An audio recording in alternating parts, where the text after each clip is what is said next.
Okay, now there's a power cut and I'm still doing videos. Like, I don't care. Because the Lord keeps on filling me with information, with understanding. So remember the earlier video that I did, I was like, something is boiling in the atmosphere and I don't know what it is. I don't know what's going on. Well, Christ said, as I was going to the house,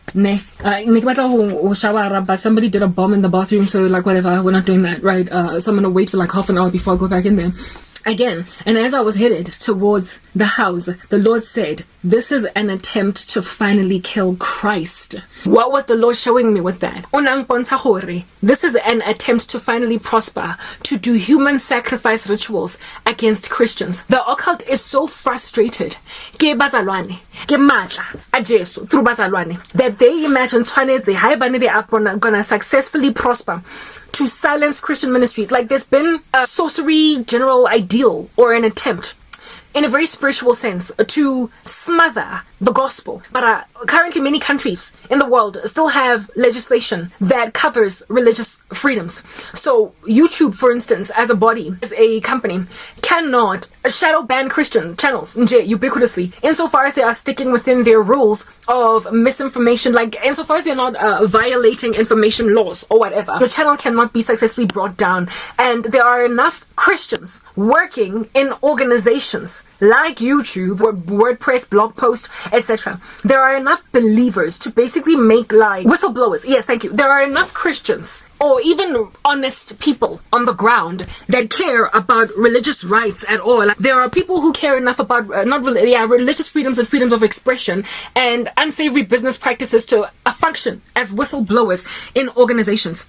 There are enough people of this nature, from what the Lord showed me, for companies ubiquitously from a board of directors level to not just haphazardly like that, out of the blue, out of the whim, with no gradual process of introducing this thing in, just start shadow banning certain channels. Send out a note or a message to the call center employees of YouTube to say every channel that has got these keywords for its title or that has this kind of content, smother it. Because then there would be some whistleblower that would stand up and go and report this to Fox News, go and report this to CNN, go and report this to whatever might be the news outlet, right? I'm using American news channels because this is like largely an American platform. Well, YouTube, that's the way it is that I'm finding that this thing going on. There are enough whistleblowers that are happy to stand up and go and even knock on the door of Alex Jones and be interviewed by him to basically confess that this is what is happening. They literally went to the call center and said every Christian channel shadow ban them. Make sure that when Alan Parr uploads a video, it goes nowhere. Make sure that when Melissa Doherty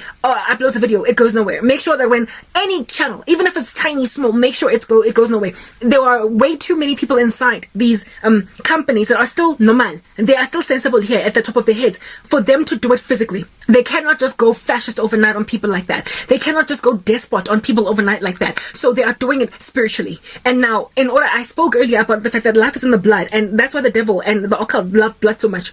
Because in order to effect anything, they have got to have blood shed. So there are these group of people historically that the Freemasons, the Illuminati, the elite of this world that are involved in very satanic, nefarious agendas that are globalistic in nature, in the sense that they afflict an entire globe. It's not just a random amateur sangoma down the road, go Soweto, go Diepkloof. Phase 3. It is people that are literally, as the globe spins, they imagine they are the ones holding the globe spinning, right? They've got those delusions of grandeur. They're megalomaniacs. They want control over society. They feel as if though they have to put all of us under their thumbs, and so they can't just do it indefinitely overnight. They have to gradually wean it in by instilling fear. So how it is that they cause an entire society of people to be dulled down, dumbed down, numbed down, is to what do you call this, how they cause abantu to do something of this nature is to sacrifice blood so that people can spiritually be mummed or lulled to sleep. Now, if you think about the global elites, those that are on the forefront of matters, they have currently ostracized Russia and China, or at least they're not so much China, but China's kind of obviously currently, President Xi, he's currently kind of a loggerheads with the United States because of his obvious over support of Vladimir Putin. So that is what's going on right now. TikTok is Putin, not Putin, what is this, cheese social media platform. Nobody can tell him what to do. They are not about to just conglomerate with each other on this climate change agenda to rule the world if they want power. So with any power structure, God has come upon the earth not to bring peace but a sword. And this sword makes sure that there is like a bit of a, it's like separation of powers. It makes sure that certain power structures cannot fully thrive because they are resisted by other power structures. And currently the West is being resisted by the East and Russia. Do you understand what I'm saying? So a social media platform that came out of the East, out of TikTok, is not influenced by this particular agenda. They are not involved in this, and that's why my content is strangely getting taken up on TikTok, even though it was very difficult for me to grow on TikTok. There is no such agenda against religious freedoms on TikTok, especially considering China is generally an atheistic country. They don't believe in any religion at all, but of course they want their platform to be pontificated across the world. It is an environment where they share news, information, and it is independent of how YouTube operates, Google operates. It is independent even of how Twitter operates. Eish man, things just went super dark right now. And so therefore, it is kind of like a safe-ish environment insofar as you stick within certain information laws for Christians to continue to still work. But YouTube has essentially been rendered like useless, worthless for believers at present, at least in the absence of prayer. There is something going on, go YouTube. I also noticed that Facebook is sort of kind of normalish, even though Facebook is also a little bit of a tyrant.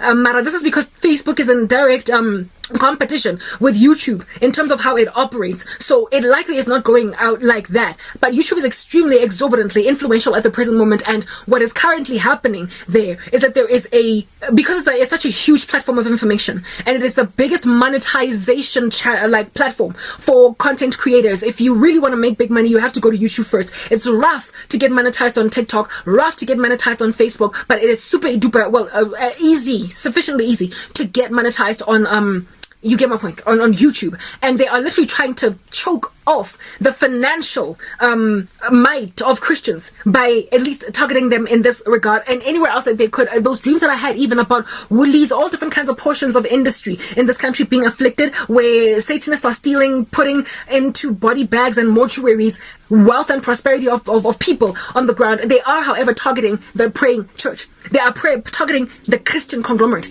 And the reason why they're targeting us is because we are successfully praying against their spiritual weapons, because they are using spiritual weapons. And so they imagine that since for years they have been suffering, they've been struggling, these Tower of Babelites, these Nimrodic monsters, since they've been struggling with Christians, since Christians have been the ones to basically throw into chaos their plans, they have then made a decision that we need to kill them. We need to neutralize them. We need to smother their voices and throw them on Gab, throw them on BitChute, throw them on Rumble, where a very small percentage of people are watching, but we need to throw them off social media platforms that are prolific in reach. That's what I'm trying to help you guys understand. So they're shedding blood. They're killing children.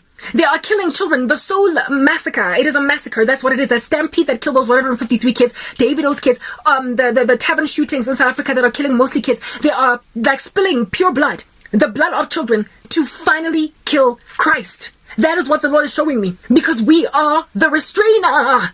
We are the restrainer. We are the thing that has made their missions ever fail. Ever since the beginning of their mission, God Tower of Babel, they have been trying to be omniscient, omnipresent. There's nothing that is beyond us to do. And now they are nearly there, and there is one force that is standing in the way. It's believers. The rapture is at the door, guys. In the absence of prayer, God is going to give them exactly what they want. They want to kill Christ. They will never prosper to do that. For he lives forever. He has resurrected his body. They're trying to neutralize his body. Because we are the only people that are truly successfully praying. Because and if at all we are taken out of the way, the world globalist system is going to be at play. In the absence of prayer, the rapture will happen. And when that happens, there will finally be a silencing and a smothering of believers. And they are going to come up with an excuse to explain away the rapture. Because the very thing that they're doing right now by sacrificing all these children is to smother the church. That's why YouTube channels are starting to slow down in their uptake on YouTube. If we do not pray, we will be raptured. And when we get raptured, good should be left for all of you. It is therefore in your best interest to pray for your countries, that these structures may be overwhelmed. They are sacrificing blood in order to strengthen up their sorcery sufficiently enough to knock down like dominoes Christians. And what's happening is that God is going to take the church, or the church will pray and show that no gates of Hades will prevail against the church. The Lord will only rescue the earth if the earth wants to be rescued. He will take Lot out of Sodom if Sodom does not repent. So what are we right now? Are we Sodom, or are we Lot out of Sodom? Or are we an entire country that gets rescued for the sake of the elect of God? I don't know. All I can say is that right now the global elites are trying to kill Christ, i.e. the body of Christ. And God will likely give them what they want by taking us the restrainer and moving it out the way. That's what that dream meant. Bye.